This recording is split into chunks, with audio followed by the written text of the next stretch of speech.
All right. So now I've done a nice chunk of videos on this, which is basically the post playmaking turnover, right? The post up turnover, which is basically, let's play it one more time. If you're in the post and a double team comes, you clearly have an easy pass, right? And they'll force you to go into an animation that's going to result in you losing the ball. Now I'm saying force because right here you see my man going into a spin move. I'm not doing any of that. Once I see the double team coming, which is what I'm waiting for, because I already know what they're going to do, is they have to. I am relentlessly pressing the button. I got the icon up. I press icon and then X because he was small for it. Icon X, couldn't get the ball to him. Try to direction pass, couldn't get the ball to him. Icon X again, could not get the ball to him because I'm already locked into a turnover. It's already predetermined. It already got this figured out for me. So now when the double team is coming, even though with the joystick I'm actually passing the ball, the game already figured out for me what was going to happen because they don't want the easy assist at the 3-point line to come about, right? So a lot of times, not most of the time, but often enough when you're in the post, they have to call. If you have a dominant post player like what I have right here, you're gonna whoever you're posting up, unless they're great on defense or they're a power forward or center, you're gonna bust their ass relentlessly, and they understand that. So they've baked it into the game to where the moment you hit the post with a dominant post player, the double team is going to come. It has to come, right? But the only flaw to that is you have to leave someone open, especially in this version of 2K22, where you could just pop threes all day. It's just so easy to hit threes in this one. So what they've done to compensate, so you don't abuse, so you don't basically cheese the hell out of the post playmaking, is they figured, okay, we'll just script in certain situations where you're gonna be forced to lose the ball. So now I'm being forced into going into a spin move, which I'm not doing with the joystick. Once again, I'm relentlessly trying to pass the ball, but again, I'm locked into a turnover.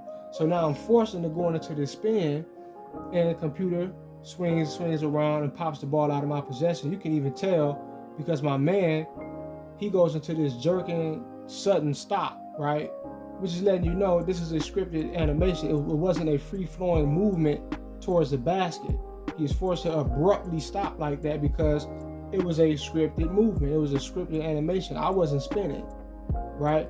I oftentimes, a part of my gameplay is, especially playing against computers specifically, is to sit up in a post and wait for the double team because their AI is dumb.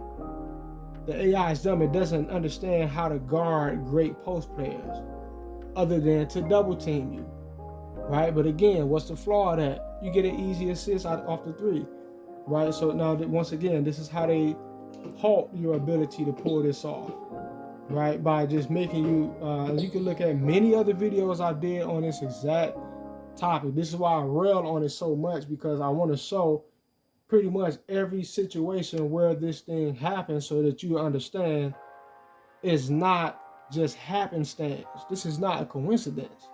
The game is actually programmed to force you to turn the ball over in the post. Now, it's one thing if I'm actually going for the spin and computer reaches across and still swipe the ball out of my possession. Cool, I lost the ball. That was good defense. But when you're forcing me into an animation, that's narrative driven. That's you scripting the game to go a certain way, not allowing raw basketball, real hard-nosed basketball, IQ basketball to happen. You're forcing, 2K is forcing events. They're forcing outcome. They're forcing turnovers. They're forcing rebounds. They're forcing offensive rebounds. They're scripting things to happen, or they're scripting things not to happen, right? Because what are they ultimately trying to do? They're trying to make computer out to be more of a challenge than what they actually are by cheating you, right? Because they don't have the ability, or probably too lazy to actually program this game thoroughly enough to where a computer is smart enough to really compete, right? So what do they have to do? They have to compensate by using an algorithm to cheat you, make you lose the ball, make you get a foul. You going up where you perfectly timed a block shot with a great blocker, but your man totally misses the block. He doesn't block it, or he just fouls, just hacks the hell out of the dude, and it's like, whoa, what was that? You perfectly timed a rebound, but you couldn't get it, or you got it, but the ball glitched out of your hand and it magnetized to the computer. Like in one of the previous videos I showed, right? They put all of this stuff in the game because they're trying to fill it out. They're basically trying to fill in the blanks where computer is lacking, right? Because here's what happens. Look at that blowout. I don't even think we made out the second. We didn't even make out the second quarter yet. And look at the blowout. Now imagine if they're not constantly cheating. Imagine if everything is. Look at the offensive rebounds. They have 13 to our 3. They have more offensive rebounds than they have defensive. How is that the case? See what I'm saying? It makes no sense. But they have to do this. They have to do this because they're not doing their job to actually program the game in a real way. But I kind of dragged it on a bit much, but I'll end it right here. Peace.